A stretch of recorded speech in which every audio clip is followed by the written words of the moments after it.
Welcome back to Lessons from the Fall. Today I want to talk about something that doesn't get spoken about enough when it comes to business. Not deals, not growth, not strategy.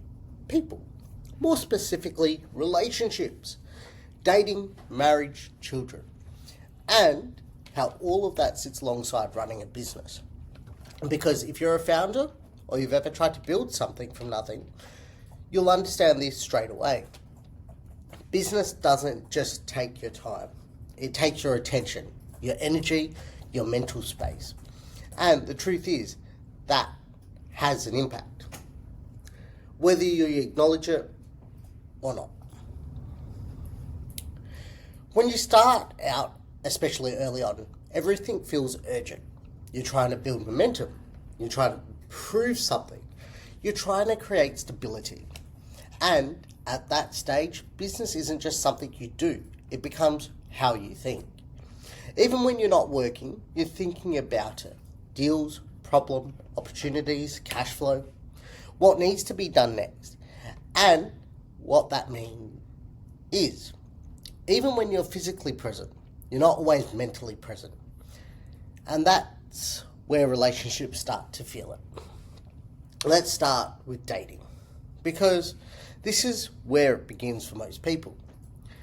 When you build a business, dating can be difficult. Not because you don't want to connect, but because your priorities are different. Your time is limited. Your focus is elsewhere.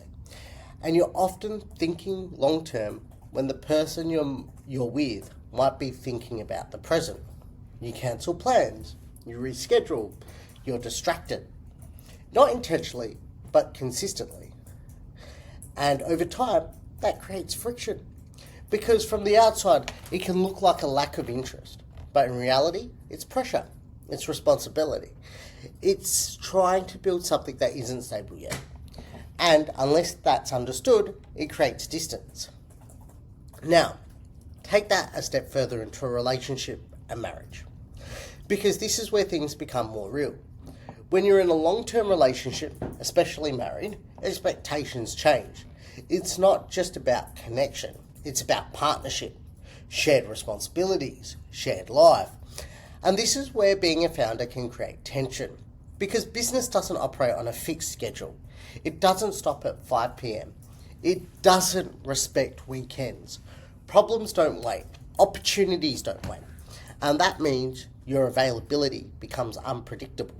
And unpredictability is difficult in relationships because consistency is what builds stability. There's also something else that comes into play, emotional capacity. When you're running a business, especially under pressure, you're using a lot of mental energy, decision making, problem solving, managing risk, and by the time you get home, you feel drained. Not physically, mentally. And what happens is you don't always show up the way you should. Not because you don't care, but because you've got nothing left to give in that moment. And if that's not communicated properly, it gets misunderstood. Now bring children into the equation and everything changes again. Because now it's not just about you. It's not just about your partner. It's about being present for your kids. Something, I'll be honest, I struggle with. And kids don't understand business pressures.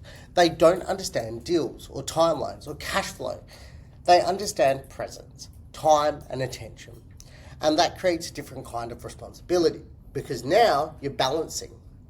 Building something long term while being present in the moment. And that's not easy. There's no perfect balance. There's no system that makes it work seamlessly. It's constant adjustment, constant awareness, constant decision making, and where your time and energy go. So the question becomes, does being a founder create issues in relationships? The honest answer is, it can. If it's not properly managed,